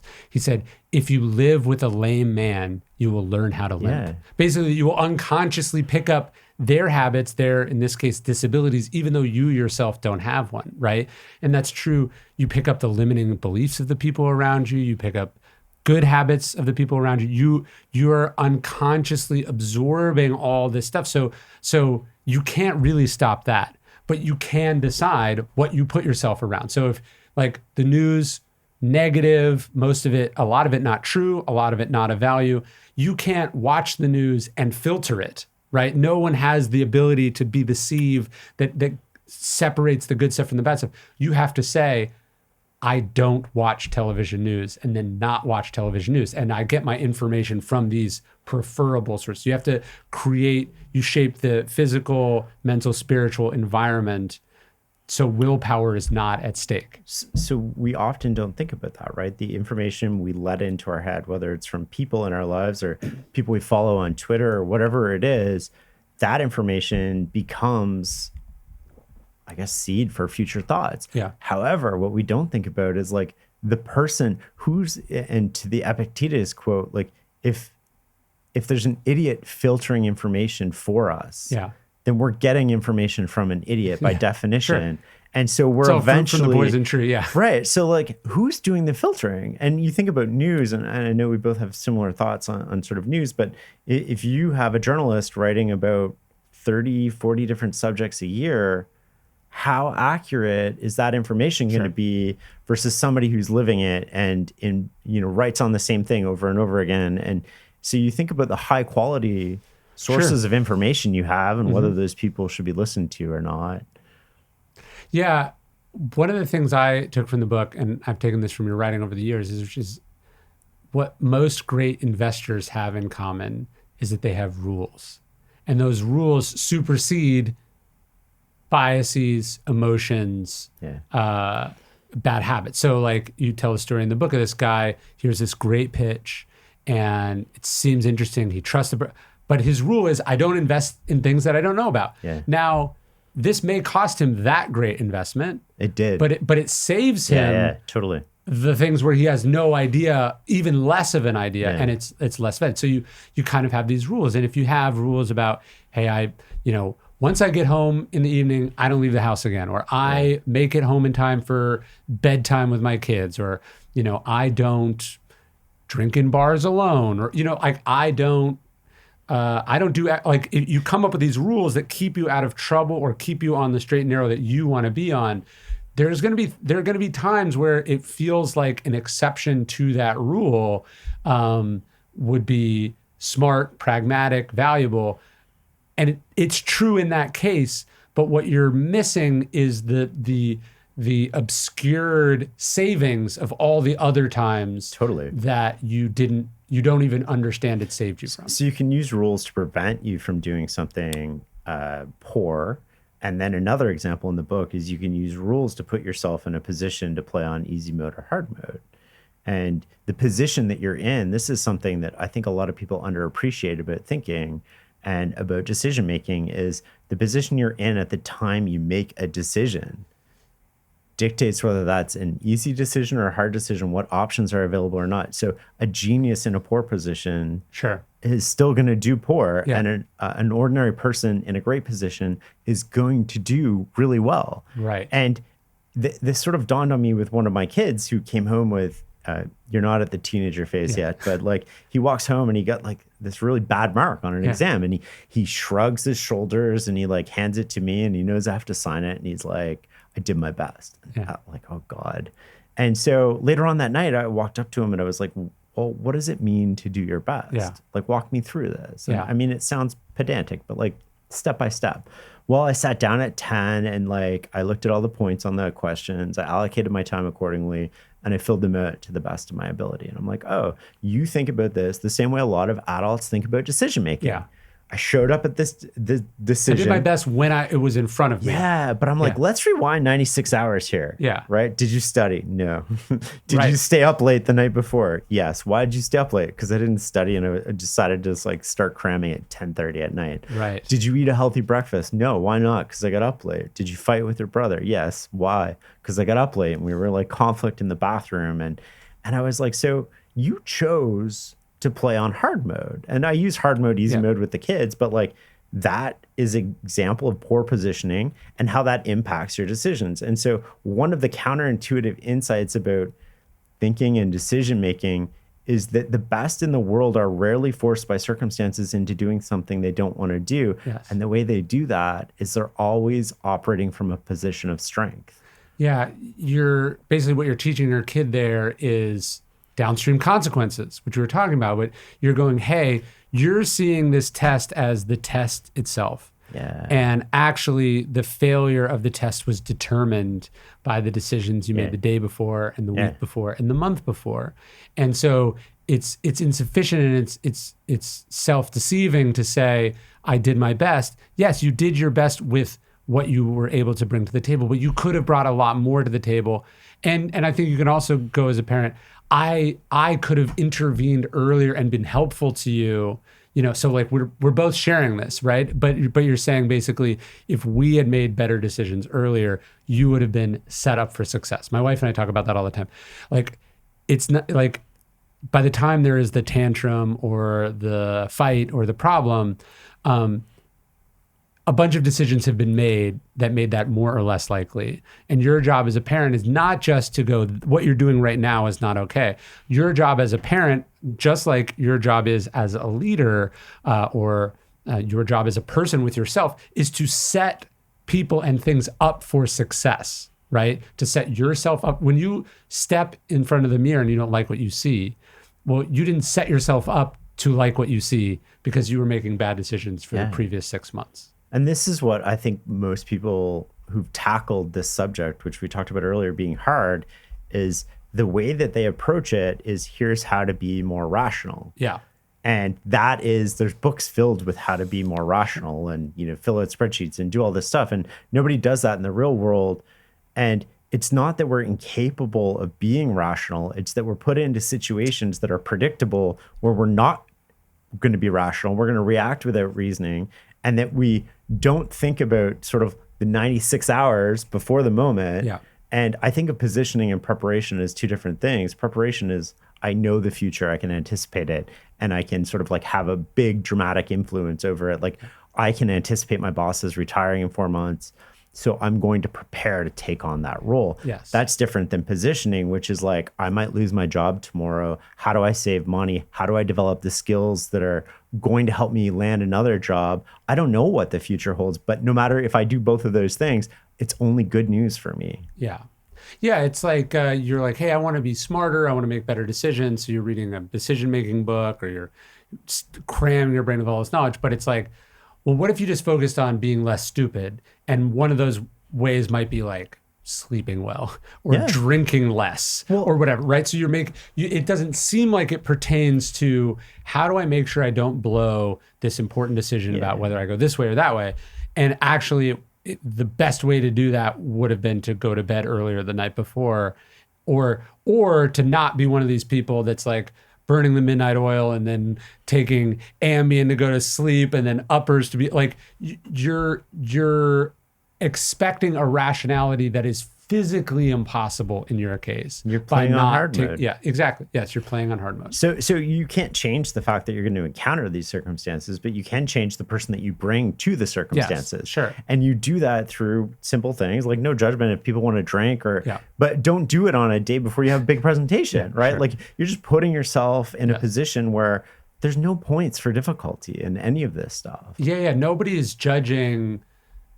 Nobody is going, hey, actually, I need to grade them on a curve because I know all of these factors were they were out drinking last night. They got into a fight with their wife. Like, whatever. Did you make the game was on the line and the ball came in your hands? Did the shot go in or not? Yeah. They don't care. Like, oh, well, he's been dating a lot and so he hasn't been staying at home and blah blah blah. It's like nobody gives a shit, right? And so you have to make decisions that set you up for success. And this is where it gets super interesting because it's like, it's controllable. Mm-hmm. I don't need somebody else to tell me. I can look at the things in my life where I can do simple things that will compound over time. And my position just gets increasingly strong. And now I'm creating contrast with other people. Sure. That contrast gives me more opportunities. And those opportunities turn into a cumulative advantage. Yeah, it's like, look, I'd like to eliminate my temper. I'd like to control my emotions. These are impossible things to ask of yourself. So what you're really asking is like, I want to make less emotional decisions. I want to say less things that I regret, right? Your problem with your temper or your emotions is really what the consequences of those are. So then if you put a simple rule and you go like, hey, I don't respond to emails right away, or I'm going to tell this person I'm going to wait 24 hours. Like by putting in a buffer, you're just ensuring that most likely that emotion or that heat of the moment will have lessened with time. So you create these rules or these practices. It would be easier. It would be wonderful if you could just magically turn these negative things off. Probably unlikely. What you want to do is set aside practices or systems that mitigate or lessen the potential influence that those things are going to have on you in the big moments. And I think, mutual friend Belichick, who's like, you have to avoid, they're doing a terrible job of it this year, but you have to avoid losing before you can win. Yes. And I think that we don't think about that. And if you look at like some of the exemplars that we hold up as, captains of industry, if you will, or, sort of like Rockefeller, Carnegie, Warren Buffett, they just don't really lose that much. And they're never in a position where they're scrambling for survival. I mean, Carnegie made most of his fortune in the 1870s after the financial panic when he bought out his partners at the steel mill because they were levered. And he didn't know steel was going to become what Carnegie Steel became. Yeah. But that's how he got this advantage from it. He just avoided losing. And how did he avoid losing? Well, he didn't lever himself up to the hilts. Yeah. And he didn't know that there was this is the interesting thing. He didn't know there was a financial crisis coming. He just knew that financial crisis come. I can't time it. Nobody's going to give me a warning. They're not going to tell me to go home and be like, hey, you got 2 weeks. But it's like that with life, right? With relationships, with emotional, with financial, with losing your job, you often don't have that sort of warning.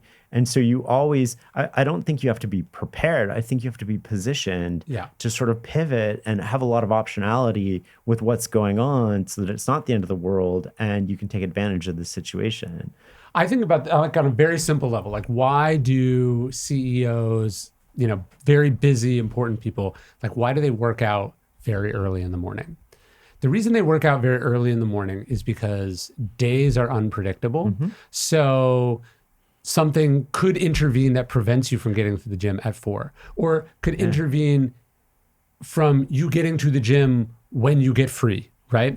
And so if I run in the morning and I cross it off the list, there's no chance of it not happening because it already happened. I did it first, I crossed it off the list. So like for me, I try to work out usually in the mornings.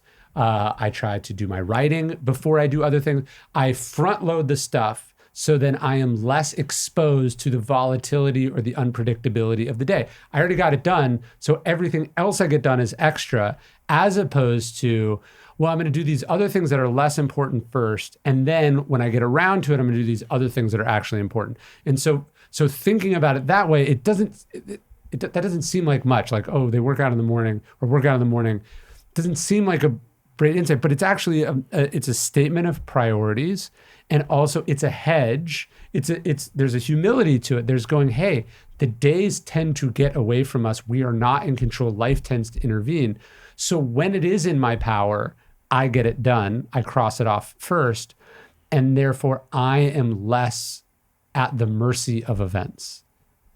I can't argue with any of that. I think that makes a ton of sense, right? Yeah. So I don't work out usually in the morning. I have to work out every day. So Yeah. this was the time today. Yeah.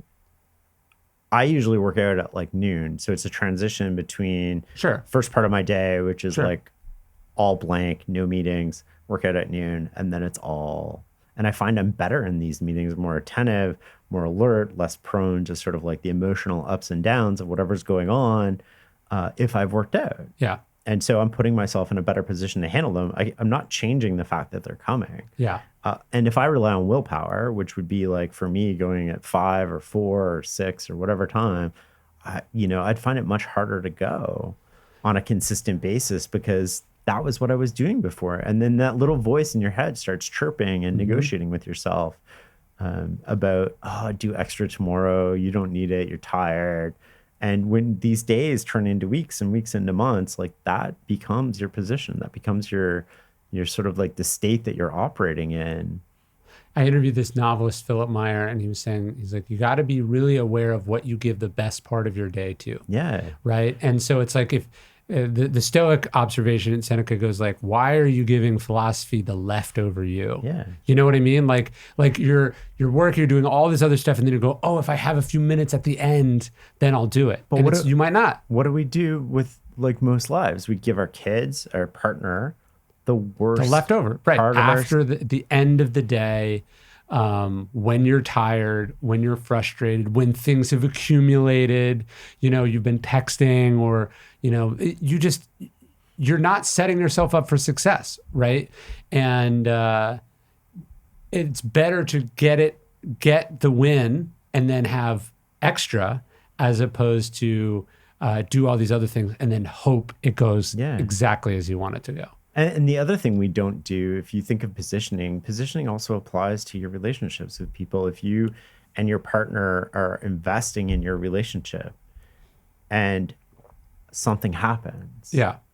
But because you've been investing in it, my friend Peter Kaufman has this expression. He's like, imagine a patch of grass between you and your partner. Yeah. And if you water that grass every day and a spark falls on it, it's just going to go out. Sure. But if you don't water that grass, it's going to dry out. And then that spark turns into a fire. And it's like, well, what is investing? It looks boring, right? Yeah. Like it's like date nights. Sure. It's like communicating with each other and connecting. It's talking about each other's day. Sure. All the stuff that you're like, oh, in the moment, these things I can easily let slip by and not do. And I don't think of them and how they aggregate to the position I'm in when there's inevitable sort of trouble in our relationship, which is going to come. We know it's going to come. But we can change the position we're in when it does come based on how we act and what we do today. Who is Peter Kaufman, by the way? Because you probably thanked him or you mentioned him in 50 footnotes. Yeah. He's the CEO of a company called Glenair out in Glendale, California. Okay. And he became a good friend over the last, 5-8 years. And just through many conversations with him, a lot of these ideas are his in terms of the biological connection between us being self-preserving and territorial, and he's got a unique way of insights. So a lot of the conversations that we've had crop up in the book with sort of how he approaches things or thinks about them, and I find them really advantageous to. Interesting. What do you think? No, interesting. Yeah. It seems like you got I'm fascinated by this relationship between Seneca and his friend Lucilius. Yeah. Like Seneca's letters are the letters he and his friend are writing back and forth. And they're not like, oh, today I had, dinner. And it's this kind of ongoing accountability relationship that they have with each other. Seneca says the point of it is like they should each be trying to give each other like one thing a day, right? And so the letters that survive are obviously the better things, but he's like, oh, I learned this, or I saw this. And he's basically saying like the path to wisdom, the path to being a philosopher is like just acquiring like one thing a day. And so having these kind of these intellectual relationships where you're sharing things, you're kicking things back and forth, you're going, hey, I'm doing this, or I thought about this. And then it's just the accumulated wisdom or insights that come from that exchange. It's so valuable to us as a person. I mean, it was so valuable then that 2,000 years later, we're still like, we're basking in the glow of the fire, that the friction between Seneca and Lucilius, kicked off. Yeah. But I think it's really important that we have those relationships. What I love is sort of getting able to talk to these people is amazing, and it's byproduct of having a platform. But when things triangulate, and across different industries and across different people and across different generations, oh, this person's talking about this. It's the same as this, which is the same as this. There's a lot of signal in that now that I've triangulated it across. You're identifying patterns. Right. Yeah. And so the idea with the book was like, what can I triangulate? What can I pull out from what I've learned over the past 15 or 20 years on this particular subject? And how do I reconcile the language? Because the language is always different between everybody. Right. But they're talking about very similar, the same things. What is phronesis? So that's the concept the ancient Greeks had about ordering your life to get the results you want. And it relates to positioning a lot, right? It relates to a lot of what we're talking about in the book, in the sense of, how do I get what I want? How do I want what's worth getting? How do I put myself in a position where I get both of those things? Sure. Yeah, I mean, you could kind of define it as like, it's the synthesis of knowledge into actionable ideas. Well, you have to apply the knowledge that you have. You have to be able to, what good is knowledge just for the sake of knowledge if it doesn't make the world a better place, if it doesn't, and we might think differently on this, right? But if you can't use it to sort of get to a better result, a better outcome, not only better for your family, but better for your community and better for your country and better for the world writ large. Yeah, what are you going to do with this information is a question that I think people don't ask themselves enough. Yeah, you can't. Like this is trivia if you're not going to use it in some way. And this prevents us from taking action all the time, right? Like we get knowledge, we talk about knowledge, and we don't put it into practice, and we get sort of reinforced for talking about it, but we don't actually do anything. And I think that that's just like a poison. Well, a good example of this is inside companies is like reports. People are tasked with spending a lot of time organizing information, putting it into graphs or in presentations or reports or whatever. And then very rarely is the leadership who is asking for that information evaluating how much and where they're using it. And so like, I think it was the founder of Patagonia had some rule about how a report should take 15 minutes to make and 5 minutes to read, right? And so whenever I get information or reports from, I go like, how long does this take you to make? Because I'm sensing that you are putting more into it than I am putting into getting something out of it. And so to go like, hey, only give me the information that I'm actually going to use. And by the way, like, think about information that I would use, like seek out information that I'm going to like, so when I do a podcast, I have someone sort of prep stuff for me. It's like you giving me their bio. Like, I'm not going to ask them about where they went to high school. So don't give me that information. But you to tell me that, hey, they actually just had a cancer scare. That might be something I every time I train someone new to do the job, because it's usually kind of an entry level job, I'm going, think about a context in which this could conceivably come up. And if you can't think of that context, it's worthless information. And the fact that you put it together, I'm not giving you credit for how long the email you sent me is. I'm only going to think, hey, I formulated a lot of questions based on the information you gave me. Or we talked at length about information that I got from that report. And this is true also for sales data. Like just you're paying someone to spin their wheels and then you're not, what is the point of that? It's make work. It's not visible to you. And there's a judgment problem, if you will, which is like you want somebody to apply judgment and how you respond to them applying that judgment is going to dictate whether they apply judgment or not. This is why most organizations work on policies and procedures, because if I follow the policy, even though I know it's wrong, you can't hold me accountable. Right. Whereas if I'm applying judgment on a daily basis and it's very subjective, well, now there's a fear involved in that. And you also get to a map territory problem with reporting, right? Where you're reporting what the map is, but what you want to see is what the territory is. You want to touch the medium. You want to see if the road moved. You don't want to just see, here's the map from like 5 years ago. And so you might be looking at all these variables while your business is going off the rails. And you can't tell because you didn't anticipate some of the variables or how they interact, where you want that person to apply the judgment to be like, hey, this is not looking right. Like, we want to talk about this. And this is why a lot of businesses go off the rails. Their metrics are going well, but their territory is eroding. And then what happens is the CEO, the manager, the team leader, if they're not touching the territory and they're only touching the map, they don't know the morale. They don't know what's happening in the factory floor. They don't know, even if they see the metrics, they don't really know what's happening in the business. Yeah, and conversely, like, managing up is important, right? So if you're an employee, you have to have the sort of theory of mind, the empathy to be able to go, my boss is doing this presentation and he or she has asked me to, do X, Y, or Z for that presentation. How is what I'm doing giving them actionable? How is this fitting into, first off, what are they actually doing? What does that look like? And then you back out what you do from there, not, well, it was easiest for me to put it in this Excel document or what, like, right? Like, you're not thinking about the context in which you are trying to provide help or service or value. And so it's unlikely that what you're doing is of service or value. And the artists make this mistake all the time. Authors sit down and they write a book that's interesting to them, but they haven't stopped and thought about the person who's picking up and reading it. What problem is it solving for them? How are they engaging with it? How are they discovering it? How are they hearing about it? What is the reaction they're having to the text? All these kinds of understanding that ultimately it's not what it is to you, it's what it is to them. Like, it's you're making it for someone else. If you're not making it for someone else, be honest with yourself that this is a book for me, a personal project. But by definition of signing with a publisher or an art gallery or whatever, you are making this for an audience. So you have to at some point consider that audience and their needs, or you are hoping to hit a target that you do not see.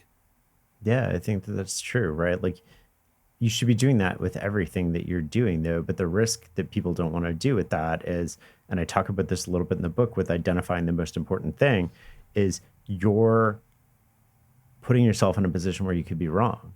So I'm going to exercise judgment. I'm going to try to give Ryan, above and beyond what's expected. Well, now I might be wrong. And I don't want to put myself in that situation because we're not used to operating in those environments where we can be wrong. And it sort of goes back to a little bit of what we talked about earlier, about having the strength to be in a position where you can handle it emotionally if you are wrong, or you as a boss can give feedback and be like, oh, I love that you did this. I see the extra effort. We got to turn it like 5 degrees to the right here or something. Although I have found, again, to go to managing up, I have never experienced as an employee or a boss a problem where the person asked too many questions about what you wanted. Do you know what I mean? When you're like, hey, can you do this? Like, there's this famous scene in The Office where Jim is asked to make a rundown for the new boss. He's like, can you give me a rundown on your sales? And he doesn't know what a rundown is. And it's funny because he can't figure it out. But it's like at no point does it occur to him to go, what is a rundown? Right? As if the boss would be upset, right? Like, because he doesn't want to admit that he doesn't know what a rundown is. And that is, I think, an encapsulation of where sort of ego and insecurity causes so many problems.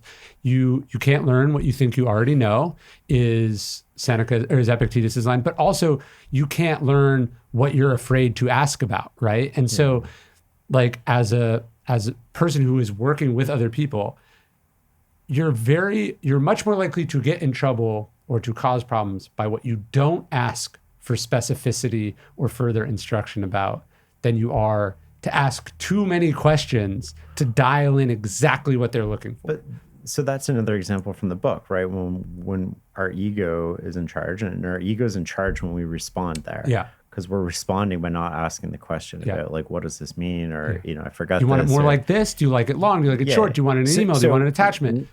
That's our ego at work, right? And we don't want to admit that we might not know something.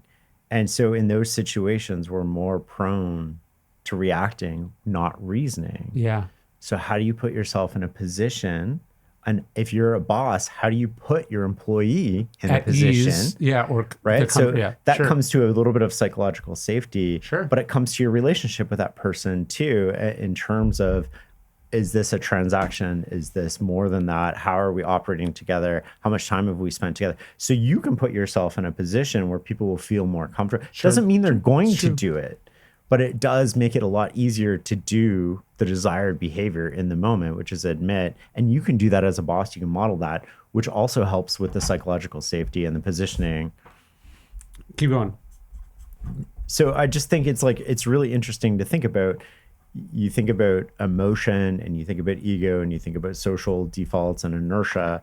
And these are situations that just tend to think for us. Yeah.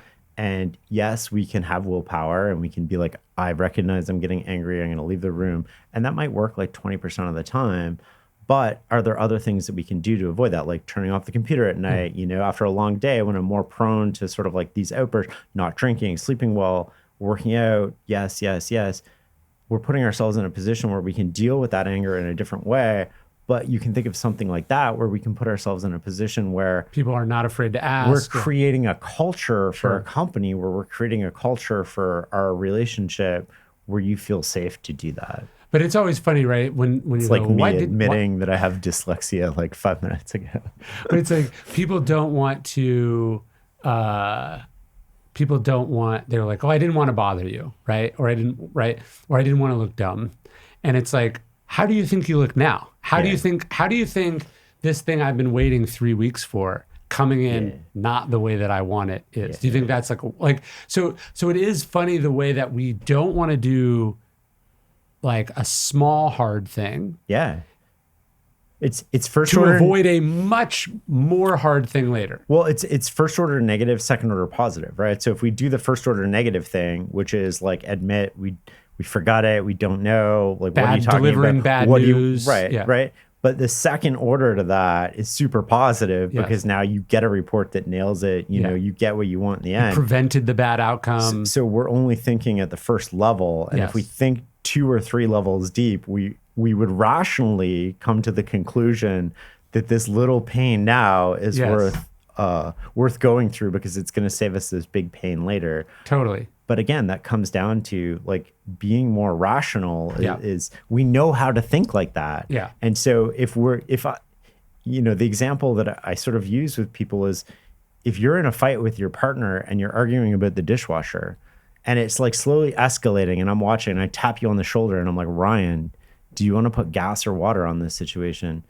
You're going to be like, water. Yeah. But what I've done, because it's not that you're not rational. Interrupted it. Yeah. I interrupted this sort of response that you're having where you're reacting without reasoning.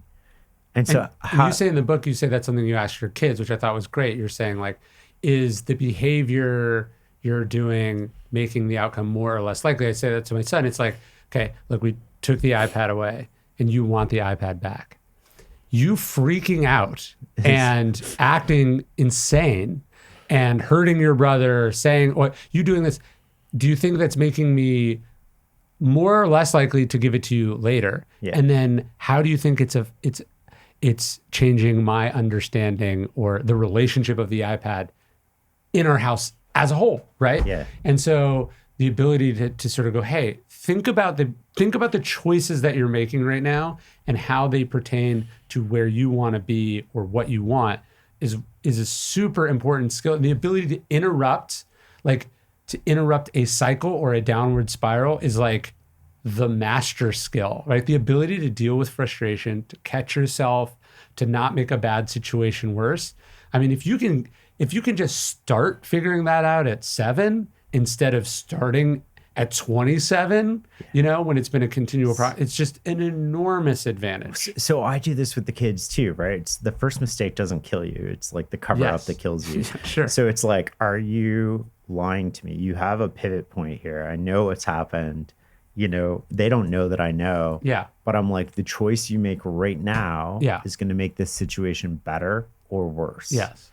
And you choose, and then they'll think, you can like literally see them thinking about it. And they're like, what are the odds I get away with this thing? Right. Sure. And then they ultimately almost always tell me the truth. Yes. And it's the same with us, right? The first mistake doesn't do us in. It's always the second, third, fourth mistake, because what happens after the first mistake, we make another mistake. Well, what's really happening is our position's eroding.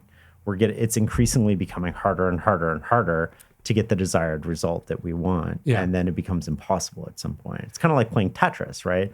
You make one mistake, it's like, oh shit. You can maybe pull out of that, but you can't make 5 mistakes. It's not salvageable. And then you need just the perfect piece, right? To start getting out of this. And, you can think of that sediment or accumulation like that. I try to tell my son that too. I go like, when have you ever faced serious consequences? Like you're afraid to tell me the truth as if like I'm beating you. You know what I mean? As if I'm this cruel, like authoritarian dictator. It's like, dude, the stakes here are so incredibly low and the upside is high. But it's almost just a natural human thing to just like totally. I realize like what we realized, like going like, okay, actually objectively he must understand the stakes here are pretty low. Like he's not choosing between, if I tell him the truth, I'm not gonna get to do like, so it's what is the factor then that's acting on his logic?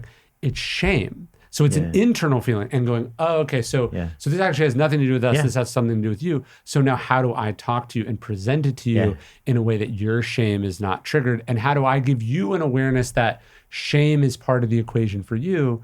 So you're aware that you have that bias or that tendency, and then you don't let it take you to a place where, it doesn't work out for you. Yeah. I think that, there's nothing to say to that. Going back to the gas water thing just for a second, I find with the kids, I rarely tell them what to do. There's like an exception to that. But like when they because I have 2 and they're 14 months apart. So they like. Very close, yeah. And I just like interrupt them and I'm like, gas or water. That's great. So good. And in that moment, I never tell them to choose water. Sure. Right? But it's obvious. It's rhetorical. No, sometimes they actually choose gas. Like they're like, okay. No, but I mean, the answer is obvious, right? Like we know, we don't always do it, but we know we don't want to make a bad situation worse. But from a parenting perspective, it's been helpful because they actually call each other out on it in a weird way. Because they're like little mantra, sure. They're sort of like, young teens, and one of them will like punch the other one lightly and then be like gas or water sort of thing. But when we're out in public and they're doing something that's escalating, I can just say water. And I don't have to like point out, I don't have to embarrass them, I don't have to call them out. And then it's a cue for them to be like, this is not getting me the outcome that I want. This is not moving me closer to the things that I want. I'm going to take a different path here and try to.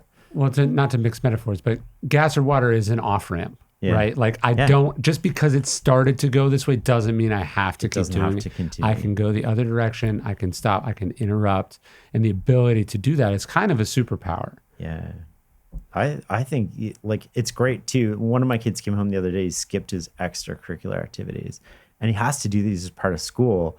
And he's like, so they're not extracurricular. Well, it is. It's just part of his school, right? And he came home and I was like, what are you doing home? And he's like, well, it was confusing. I thought I sort of like got kicked out of this class, but I wasn't quite sure. And I'm like, you need to decide in this moment, is this getting you closer to your graduation or farther away? Sure. And then you need to go back to school and you need to fix this. And he's like, what? I was like, put your uniform on, get your butt back to school and like fix this situation. He's like, I don't know how. I'm like, well, what outcome do you want? Who do you need to talk to? And what do you think you should say to them? Yeah. And then he's like, okay, I'll do that. Yeah, or to even just to go, hey, I did this thing. I don't know how to fix it. Yeah. I need help fixing it, right? As opposed to, I'm going to either persist in the error or I'm going to let shame make me hide the error to be able to go like, I worked myself into a corner. Like think about how often this happens in companies, right? Like you make a mistake, you make a bad call, and then you're just You want to cover it up. Sitting on it, you're hoping it magically resolves itself Yeah. when actually intervention at some point could have saved you. How often does it like magically save itself? Never. It never Exactly. does. It never does. So you end the book with a kind of a memento mori, right? I like the Scrooge example. I think Yes. that's like so pressing for people, right? Which is like, if you let society unconsciously tell you what to pursue, what happens? Yeah. And, you think you want money, status, power. And who do we know that got all of those things? Yeah. Well, fictional character Ebenezer Scrooge. I know lots of real life people who get the same thing. And then what do they want at the end of their life? They just want a do-over. And Yeah. we talked about this at the beginning, because the way that they accomplish these things is mutually exclusive from living a life of meaning, mutually exclusive from the type of person that they want to be, the type of person they want to be remembered for. And I sort of think about, okay, well, you can imagine your death, right? Yeah. And so close your eyes. You're sort of in the hospital. It's your last night. You're in a coma. You're surrounded by people. And what are they saying about you? And what do you want them to be saying about you? And now look at how you're living your life. And are you living your life in a way that is most likely to lead to that outcome? Or are there changes that you need to make? And again, no judgment about what people pursue. I really, I love the fact that people pursue different things. Sure. What I really want is for people to be conscious of what they're pursuing and the way that they're pursuing it. Yeah. I mean, it's funny how timeless that sort of exercise or that insight is. I mean, A Christmas Story is what, mid-1800s? Yeah. In Meditations, Marcus Aurelius says, he does this thought exercise to himself. He's like, consider your life is over. He's like, you've lived your whole life. You just found out you've died. And then he's like, okay, now take what's left and live it properly. Yeah. I love his implication is you've died, take stock, or you're dying or you've died, take stock of your life. And then he says, now take what's left and live it properly. The implication being you can't possibly do that exercise and be fully satisfied with the choices you've made, the direction you're going, the assumptions you're believing. But when you look at the present moment in light of or from the point of view of a dying person, you immediately go, I'm fixing this, and this. And you have the chance to do that right now because you're not dying, but you're not dying. And so you have the chance to course correct before it's too late. And what you're really doing is you're changing your perspective. Yeah. Right? And your You're perspective, zooming way out. so what you see is what you get. That's our default perspective. But you change your perspective, you change your lens into the situation. Now all of a sudden you can see things you couldn't see before. That can also apply to so many other aspects of your life and decision making. It gives you different lenses into a problem to think like, how would Ryan think about this? What would Ryan see? What would Ryan consider important? But importantly, you can also, it doesn't have to be about death. You can be like, if I were to take over my life today, I fired myself. Yeah. I'm starting from New scratch. management. Yeah. A new management comes in tomorrow morning. Yeah. What's working? What's not working? What am I going to do differently? And now I've changed the perspective on the situation that I'm currently living. And so you can think forward in terms of like death, but you can also think in the present moment about like, what are the things that I'm wasting time on that are ineffective that I would really be like, if I think Rogan had that thing about a video camera following him around all day or something. And if a video camera was documenting your success, what would you be proud of them seeing and what would you want to hide from them? And if you're trying to hide something from them, then maybe that's an indication that you shouldn't be doing that, or you should limit your time. You're not going to want them to, record you flipping through Instagram for an hour every night on the couch. Yeah. You're going to be like, no, because that doesn't lead to success, right? They're documenting your success. And so I find those really interesting perspective changes, not only for how you're living life and where you're going, but also for the present moment about what am I doing? What can I do differently tomorrow specifically? Not in terms of my relationships or the destination, but in terms of my actions about other things. Like, what am I doing that's a waste of time? Yeah. What would I cancel? Which projects would I take off my plate? No, and I think that's what philosophy is. That's what sort of what you talk about at Farnam is just those shifts create changes in behavior and perspectives that make you better. And they doing them often, doing them consistently over a long period of time has the ability to transform your life, because the impact might be small in each individual instance, but cumulatively the impact is very, very large.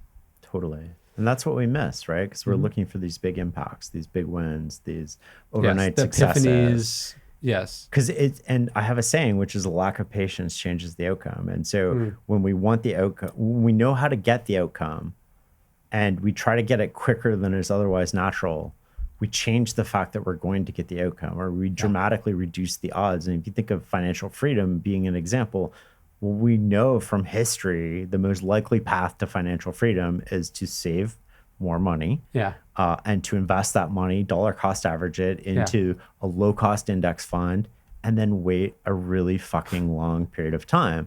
And we all know that works. And then we all try to outsmart it. And most of what we're doing when we try to outsmart it is not necessarily to get a bigger pile. It's to change the timeline under which that happened. So it's like, I'm going to go all in on Bitcoin. Why are you doing that? I'm just going to make a lot of money, and then I'm going to get out and I'm going to change my behavior and, do the other thing. You're not. But now I don't have the patience. So it's the lack of patience that sort of changes that outcome. Well, awesome, man. This was great. Thanks, dude.